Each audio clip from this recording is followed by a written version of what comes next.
சிவாய திருச்சிற்றம்பலம். குருவே சரணம். குருவின் திருவடிகளே சரணம். எம்பெருமானே அருட்பெரும் ஜோதி அருட்பெரும் ஜோதி தனிப்பெரும் கருணை அருட்பெரும் ஜோதி.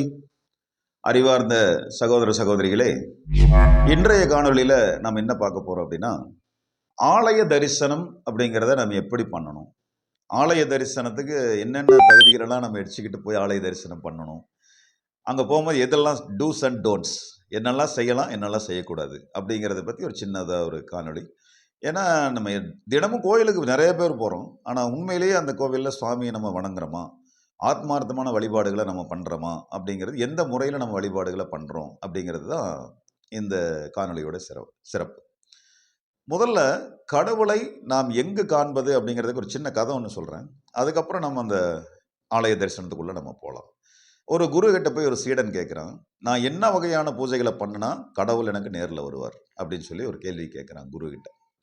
அப்போ குரு சொல்கிறாரு, கடவுள் நேரில் வருவது அப்படிங்கிறதுக்கு நீ ஆத்மார்த்தமான பூஜைகளை பண்ணணும் அப்படின்னு சொல்கிறாரு. குருநாதன், எனக்கு இந்த மாதிரி சொன்னீங்கன்னா எனக்கு புரியாது, எப்படி என்ன பண்ணணும், எந்த சாமியை வச்சு பண்ணணும், நான் சிவனை வச்சு பண்ணுறதா, பெருமாளை வச்சு பண்ணுறதா, முருகனை வச்சு பண்ணுறதா, என்ன இது எனக்கு ஒன்றும் தெரியாது, நீங்கள் சொன்னீங்கன்னா அது மாதிரி நான் பண்ணுறேன், ஆனால் எனக்கு கடவுள் நான் நேரில் பார்த்தாலும், கடவுள் நேரில் வரக்கு நான் என்ன பூஜை பண்ணணும் சொல்லுங்கள் அப்படின்னு சொல்லி குருநாதர்கிட்ட கேட்குறேன். சரிப்பா அப்படின்னு சொல்லி ஒரு நடராஜ பெருமான் ஒரு மூர்த்தம் ஒன்று, சின்ன மூர்த்தம், நடராஜ பெருமான் நடனம் ஆடுற மாதிரி ஒரு மூர்த்தத்தை கையில் கொடுத்து, இதுக்கு நீ பூஜை பண்ணிட்டு வா, இந்த மாதிரி பூஜை பண்ணிட்டு வான்னு பூஜா செய்யக்கூடிய பூஜா முறைகளையும் சொல்லிக் கொடுக்குறாரு. சொல்லி கொடுத்து பூஜை பண்ணிட்டு வான்னு சொல்கிறாரு. அப்போ தினமும் பூஜை பண்ணணுமான்னு அவர் கேட்குறாரு. ஆமாம், தினமும் பூஜை பண்ணணும். சரி, தினமும் பூஜை பண்ணிட்டு இருக்காரு. அந்த நடராஜ பெருமானுக்கு 1 வருஷ காலம் பூஜை பண்ணுறாரு. நடராஜ பெருமான் வரல. உடனே இவனுக்கு கோபம் வருது. குருநாதர் சொன்ன மாதிரி தான் நம்ம பூஜை பண்ணிட்டு இருக்கோம், அப்புறம் ஏன் இந்த சுவாமி வராமல் இருக்காரு அப்படின்னு சொல்லி அவனுக்கு நடராஜர் மேலே அப்படி ஒரு கோபம்.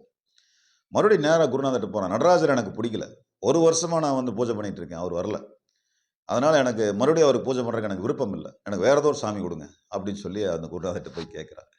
அப்போ குருநாதர் அவனோட அறியாமையை நினச்சி சிரிச்சுக்கிட்டு, சரி ஓகேன்னு சொல்லி ஒரு முருகப்பெருமானோட சிலை ஒன்று கொடுத்து, இனிமேல் இவருக்கு பூஜை பண்ணிட்டு வா அப்படின்னு சொல்லி கொடுக்குறாரு. இவராது வருவாரா அப்படின்னு கேட்குறான். வருவார், அவருமே வருவார், உனக்கு ஏன் வரலின்னு தெரியல, சரி எதுக்கும் போய் நீ இதை பண்ணிட்டு வா அப்படின்னு சொல்லி அனுப்பிச்சி விட்றாரு. முருகப்பெருமானை கொண்டு பூஜைக்கு வச்சுட்டு முதல் நாள் எடுத்து சாம்பிராணி தூபம் காமிக்கிறதுக்கு சாம்பிராணி போடுறதுக்கு போகிறான். போகும்போது பக்கத்தில் நடராஜர் இருக்கார். அவரை பார்த்தோன்னு உனக்கு கோபம் வருது. 1 வருஷம் உனக்கு எல்லாமே பண்ணியிருக்கேன், நான் எல்லா பூஜையும் குருநாதர் சொன்ன மாதிரி நான் செஞ்சுருக்கேன், ஆனால் நீ வரல.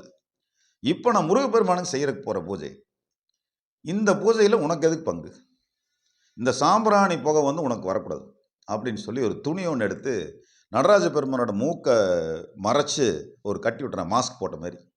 நடராஜ பெருமானோட மூக்கை கட்டிட்டான். கட்டின உடனே நடராஜர் வந்துட்டார், உள்ள வந்துட்டார். என்னப்பா அப்படின்னு சொல்லி கேட்குறாரு.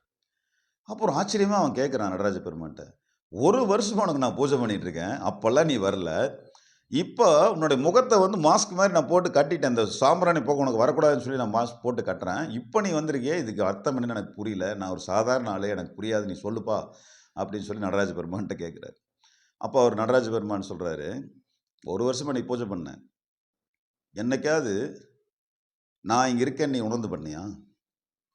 1 வருஷமாக நான் வெளியிலிருந்து வருவேன்னு நினச்சி பூஜை பண்ணிட்டு இருந்தப்பா நீ, அதனால தான் நான் வரல. நீ எப்போ ஒரு துணி எடுத்து என் முகத்தை கட்டுறையோ, நான் இங்கே இருக்கிறதுனால தான் நீ கட்டுற, அந்த வாசம் எனக்கு வந்துருன்னு சொல்லி தான் நீ கட்டுற, அப்போ நான் இங்கே இருக்கேங்கிறது நீ உணர்ந்துக்கிட்டில்ல நீ, அப்போ உன்னுடைய கடவுள் உனக்குள்ளே தான் இருக்கிறாருங்கிறத நீ புரிஞ்சுக்கிட்டனால உடனே கடவுள் விட்டார். இவ்வளோதான். இது ஒரு எளிமையான ஒரு கதை, ஆனால் எவ்வளோ பெரிய ஒரு தத்துவம் இதில் அடங்கியிருக்குன்னு பாருங்கள். 1 வருஷமாக நீ வெளியிலிருந்து நடராஜர் வருவார்னு பூஜை பண்ண நான் வரல, எப்போ இங்கே நான் இருக்கேன்னு நீ உணர்ந்தையோ, எனக்கு மூக்கை நீ கட்டினையோ, நான் வந்துட்டேன். அப்போ என்ன அர்த்தங்க, இந்த கதையிலிருந்து நம்ம தெரிஞ்சிக்க வேண்டிய விஷயம் என்னென்னு கேட்டிங்கன்னா, கடவுள் நமக்குள்ளே தான் இருக்கார், நம்ம கூடவே இருக்கார், அவரை நம்ம எங்கேயும் தேடி அலைய வேண்டிய அவசியமெல்லாம் இல்லை.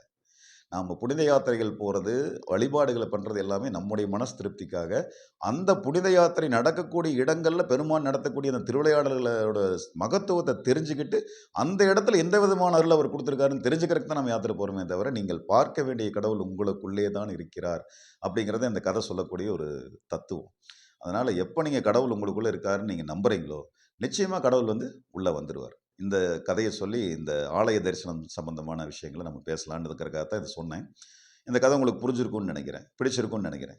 சரி, இப்போ ஆலய தரிசனத்தில் நாம் என்ன பண்ணணும் அப்படிங்கிறது தான். ஆலய தரிசனத்தில் நம்ம என்ன பண்ணணும், என்னென்னலாம் சாமிக்கு வாங்கிட்டு போகணும், இதுதான் ஃபஸ்ட்டு கேள்வி. தேங்காய், பழம், மாலை, பூவு, காணிக்கை, அபிஷேகம், பால், பஞ்சாமிர்தம், இளநீர், பன்னீர் இதெல்லாம் நான் வாங்கிட்டு போகணுமா சாமிக்கு? அது உங்களோட விருப்பம். நீங்கள் வாங்கிட்டு போகலாம், போகாமையும் இருக்கலாம், என்ன வேணாலும். அப்போ நான் என்ன வாங்கிட்டு போகணும்? நீங்கள் உங்கள் எண்ணத்தை வாங்கிட்டு போகணும். உங்களுடைய எண்ணங்களை, உங்களுடைய சிந்தனையை இறையிடம் நீங்கள் வைக்க வேண்டும். நாம் அப்படி வைக்கிறோமா அப்படிங்கிறது தான் இப்போ கேள்வியே. நாம் போய் நிறுத்தும் போதே அந்த பார்க்கிங்லேயே ஒரு சின்ன பிரச்சனை ஆயிரும். என்னென்னு கேட்டிங்கன்னா, அவன் அங்கே நிறுத்த வேண்டாம், இங்கே நிறுத்த வேண்டாம்னு சொல்லுவான். அப்புறம் அவன் 10 ரூபா கேட்பான். 10 ரூபாயா அப்படின்னு கேட்போம். நம்ம 10 ரூபாயா, பார்க்கிங் 10 ரூபாயா, கொள்ளை அடிக்கிறானுங்க. நம்ம எத்தனை இடத்துல எவ்வளோ செலவு பண்ணுவோம். நம்ம கோயிலில் போய் அதெல்லாம் பார்ப்போம். அதுக்கப்புறம் மாலை வாங்கும்போது அந்த கூட வரவங்க மனைவியோ அல்லது கூட வரவங்க யாரோ ஒருத்தர் அம்மாவோ யாரோ ஒருத்தர் என்ன சொல்லுவாங்க, சின்னதாக போதும் சாமிக்கு தானே. இந்த வார்த்தையை நீங்கள் கேட்டிருப்பீங்களா, கேட்டிருக்க மாட்டீங்களா? எல்லா இடங்களையும் கேட்டிருப்பீங்க இல்லையா? சாமிக்கு தானே சின்னதாக போதும். இது என்ன வார்த்தை? நீங்கள் ஒரு நிமிஷம் யோசனை பண்ணி பாருங்கள். சாமிக்கு தானே சின்னதாக போதுங்கிறது தப்பு இல்லையா? அந்த வார்த்தை தப்பு இல்லையா? நாம் அவனை தேடி போகிறோம், அவனுடைய கருணை வேணும்னு நினச்சி போய் அங்கே நிற்கிறோம்.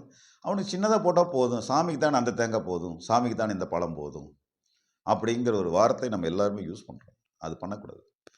நீங்கள் வாங்கி கொடுக்குறது நிறைவாக வாங்கி கொடுக்கணும், நல்லதாக வாங்கி கொடுக்கணும். சாமிக்குன்னா என்ன? சாமிக்கு அந்த நிறைய பக்கம் ஊதுபத்தி வச்சுருப்பாங்க தெரியுங்களா? பூஜா ஸ்டோரில் முன்னாடி, கோயில்களுக்கு முன்னாடி இருக்கிற ஊதுபத்தி, அந்த ஸ்மெல்லே நம்மளால் சகிக்க முடியாது. அந்தளவுக்கு ஸ்மெல்லில் ஒரு ஊதுபத்தி இருக்குது. 5 ரூபா.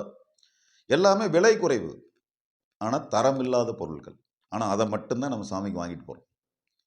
நான் சாமிக்கு எங்கேயாவது தரமான பொருள் வாங்கிட்டு போகணும், தரமான தேங்காய் பழம் கொண்டு போகணும், தரமான மாலை நம்ம கையிலேயே கட்டி கொண்டு போய் போடணும் அப்படின்னு நம்ம நினைக்கிறோமா? கையை விசிட் போகிற கோயிலுக்கு அங்கே என்ன கிடைக்குதோ அதை வாங்கிட்டு போய் நம்ம சாமிக்கு செலுத்துகிறோம். அதுலேயும் விலை குறைவா, சின்னதாக, இருக்கிறதுலே தரம் குறைவா அப்படித்தானே வாங்குகிறோம். அங்கே இருக்கிற பன்னீர் ஆகட்டும், அந்த பூஜா ஸ்டோரில் விற்கக்கூடிய அந்த விஷயங்கள் எல்லாமே பார்த்திங்கன்னா, கோவில்கள் முன்னாடி விற்கிற எந்த ஸ்டோர்லேயும் தரமான பொருட்கள் விற்கப்படுவதில்லை. காரணம், மக்கள் அதை வாங்குவதில்லை. மக்கள் தரமான பொருட்களை கேட்டால் அவங்க விற்கிறதுக்கு தயாராக தான் இருக்கிறாங்க. ஆனால் நாம் என்ன பண்ணுறோம்? சாமிக்கு தானே விலை கம்மியாக இருந்தால் போதும், சாமிக்கு தானே, சாமிக்கு தானே. இந்த வார்த்தைகளை விட்டொழியுங்கள். நீங்கள் ஆலய தரிசனத்தில் செய்ய வேண்டிய முதல் படி இதுதான். நீங்கள் இந்த வார்த்தைகளை விட்டொழியுங்கள், அதை பேசாதீர்கள். சாமிக்கு தரமானதாக செய்யுங்கள். இப்போ பூஜா ஸ்டோர்லேயே போய் பார்த்தீங்கன்னா, நெய் கொடுங்கன்னு நீங்கள் கேட்டு பாருங்களேன். விளக்கு போடுற நெய்யா, சாப்பிட்ற நெய்யான்னு கேட்பாங்க. உணவுக்கு சேர்த்துற நெய்யான்னு கேட்பாங்க. அப்போ விளக்குக்கு போடுற நெய் அப்படின்னா அது விலை கம்மி. 1 கிலோவே 300 ரூபா தான் வரும். அதுதான் யாகங்களுக்கு உபயோகப்படுத்தப்படுது. அதுதான் கோவில்களில் இருக்கக்கூடிய தீபங்களுக்கு உபயோகப்படுத்தப்படுது. 1 கிலோ 300 ரூபாயில் நெய் தயாரிக்க முடியுமா? நீங்கள் என்னைக்காவது அதை யோசிச்சு பார்த்துருக்கீங்களா? இந்த நெய் விளக்கு அட்டைன்னு சொல்லி ஒன்று கொடுப்பானுங்க. அது பார்த்தீங்கன்னா கெட்டிய ஒரு பொருள். அது என்ன பொருள்னே தெரியாது. அதை கொண்டே நீங்கள் இறைவனுக்கு நீங்கள் படைப்பீங்க. அது நியாயமா? யோசிச்சு பாருங்கள். யாராவது 10 ரூபாய்க்கு 2 விளக்கு, அது கூட நெய், அது திரி, தீப்பெட்டி எல்லாமே கொடுக்க முடியுமா? யோசிச்சு பாருங்கள். அப்போ அது என்ன? அது டால்டாவாக இருக்கலாம், பாம் ஆயிலாக இருக்கலாம், என்னவா வேணாலும் இருக்கலாம்.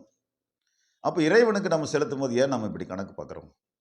அது பார்க்கக்கூடாது. நல்லதாக வாங்கிட்டு போகணும். நல்லதாக உணவுக்கு இருக்கிறப்ப நெய் தானே சாமிக்கும் கொடுக்கணும். நம்ம உபயோகப்படுத்துறது தானே சாமிக்கும் கொடுக்கணும். நம்ம குழந்தைக்கு நம்ம அப்படி கொடுப்போமா? குழந்தைக்கு தானே அப்படின்னு சொல்லிட்டு நம்ம அந்த தீப நெய் வாங்கி குழந்தைக்கு கொடுப்போமா? நம்ம உணவுக்குண்டான நெய் தான் நம்ம கொடுப்போம். அப்போ சாமிக்கு நான் மட்டும் ஏன் நம்ம அந்த ஒரு தன்மைக்கு நம்ம போகிறோம்? சாமிக்கு தானே, தீபத்துக்கு தானே, யாகத்துக்கு தானே. அது ரொம்ப ரொம்ப தவறான ஒரு விஷயம். இனிமேல் புண்ணியார்ஜனை பண்ணுறவங்களா இருந்தாலும் சரி, பூஜா ஸ்டோரில் போய் பூஜைகள் பொருட்களை சாமிக்கு வாங்கிட்டு போகிறவங்களா இருந்தாலும் சரி, நல்ல தரமான பொருட்களை வாங்கிட்டு போங்க பகவானுக்கு. அது எவ்வளோ பெரிய பகவான். நமக்கு கருணை செய்கிறவன் இல்லையா அவன்? நம்மளை காத்து ரட்சிக்கும் பகவான் இல்லையா அவன்?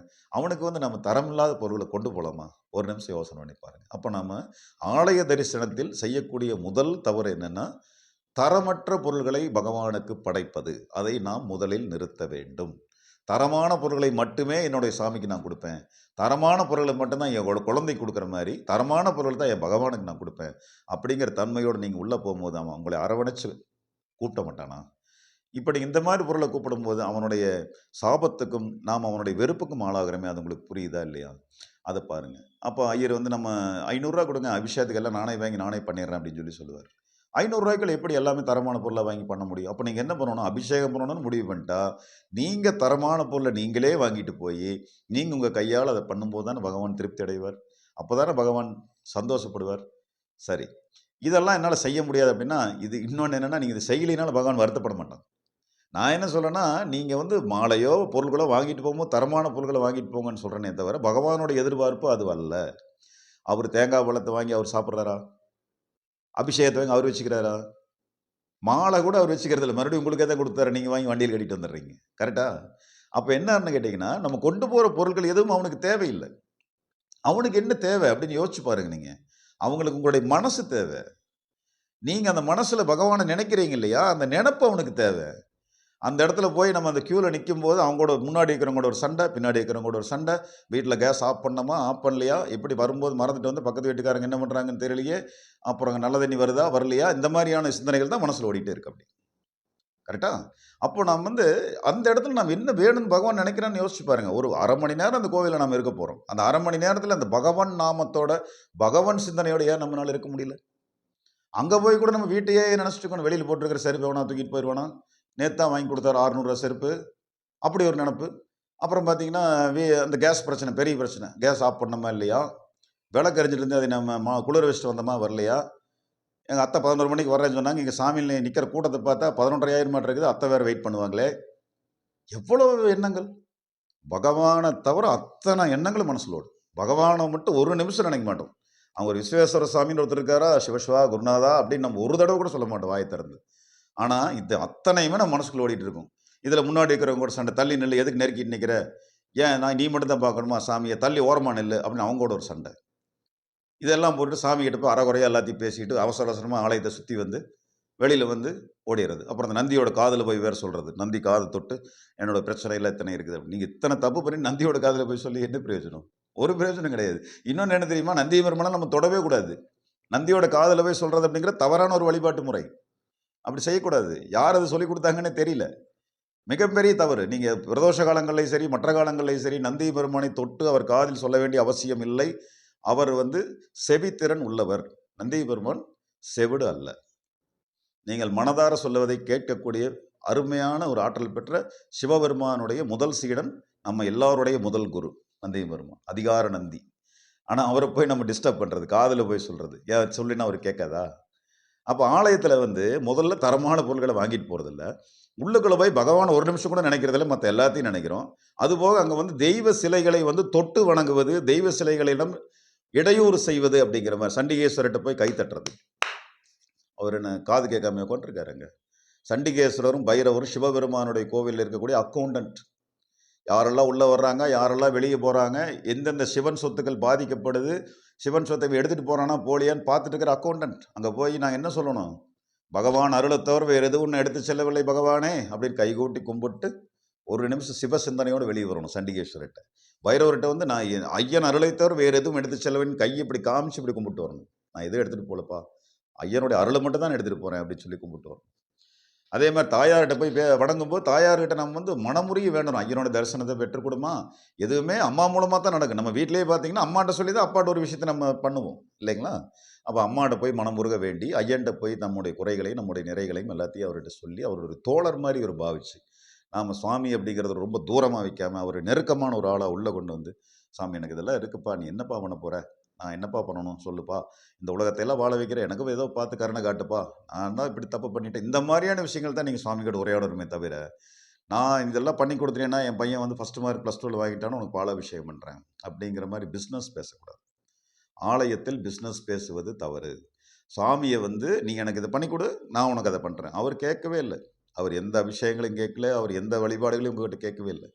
இன்னொன்று என்னென்னா, நீங்கள் அந்த வழிபாடுகள் செய்யக்கூடிய பொங்கலையோ மற்ற விஷயங்களையோ அவர் எடுத்துக்கிறதும் இல்லை. நீங்களே தான் அவருக்கு முன்னாடி வைக்கிறீங்க, நீங்களே தான் எடுத்துகிட்டு வந்துடுறீங்க.